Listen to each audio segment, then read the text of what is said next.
പിതാവിൻ്റെയും പുത്രൻ്റെയും പരിശുദ്ധാത്മാവിൻ്റെയും നാമത്തിൽ ആമേൻ. വിശുദ്ധ പൗലോസ് കൊറിന്തോസുകാർക്ക് എഴുതിയ 1-ാം ലേഖനം 13-ാം അധ്യായത്തിൽ നാം വായിക്കുന്നു: സ്നേഹമില്ലെങ്കിൽ ഞാൻ ഒന്നുമല്ല. സ്നേഹം ഒരിക്കലും അവസാനിക്കുന്നില്ല. വിശ്വാസം, പ്രത്യാശ, സ്നേഹം, ഇവ 3 നിലനിൽക്കുന്നു. എന്നാൽ സ്നേഹമാണ് സർവോത്കൃഷ്ടം. വിശുദ്ധ ഫ്രാൻസിസ് സാലസർ സ്നേഹത്തിൻ്റെ അളവ് സ്നേഹത്തിന് അളവില്ലെന്നതാണ് എന്ന് പറയുക.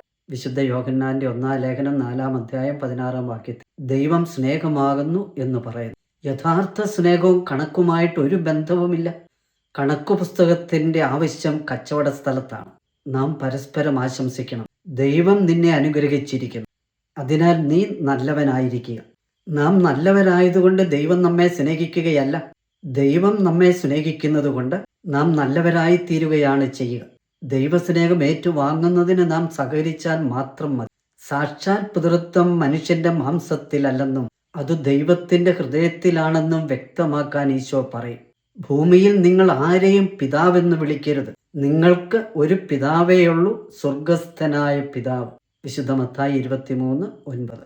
മനുഷ്യന്റെ തെറ്റായ ധാരണ സ്നേഹിക്കാൻ 2 പേർ മതി എന്നത്. ആ സ്നേഹം തകർന്നു തരിപ്പണമാകും. യഥാർത്ഥത്തിൽ സ്നേഹിക്കാൻ 3 പേർ വേണം: ഞാനും നീയും ദൈവവും.